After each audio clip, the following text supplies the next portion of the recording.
So whenever I see those wide ranges, I generally know one, that company probably doesn't have enough resources to accommodate this law.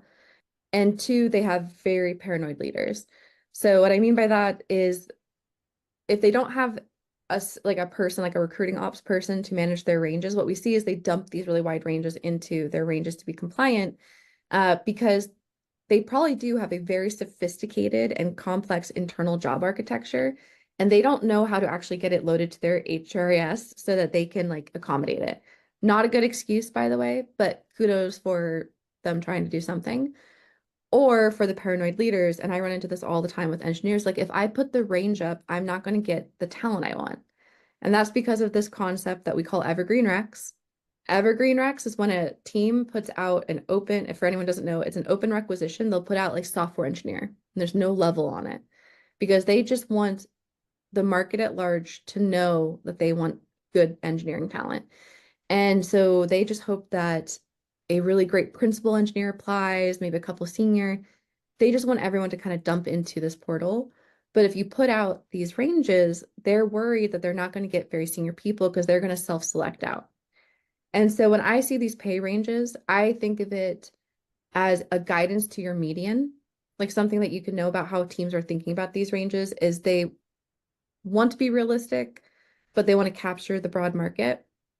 So I'm almost like, sometimes I just average the numbers. I'm like, okay, it's somewhere, this is probably the target of what I can do, but don't exclude yourself from the upper end on it. Like it really is a guiding force right now until we get more legislation that has teeth to these things, or until systems get better and companies are better resourced around this challenge. Those ranges are more guidance than anything. So unfortunately, it's not they're not useful. I do think that they are real data points. I think that they're just going to be very hazy. I don't know how you feel, if you agree with that or not, Terry.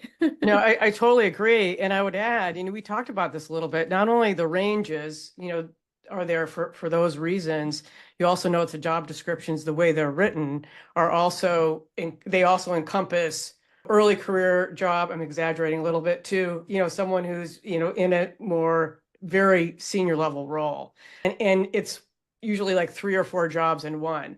And the reason why I think it's good to talk about this and to know is to say, okay, at least I know the job is there. Then it's for us as candidates and as experts in your field to say and be able to ask and use the job description as a talking point and saying, hey, I noticed, this is what the role is about. Can you share more about the role, especially in the very beginning of the recruiting process, of course, or the interview process, because that also will help you be able to ask, well, what's the compensation package? It's like, okay, this posting is like 5 jobs in one, and it ranges from, $100 to $250,000.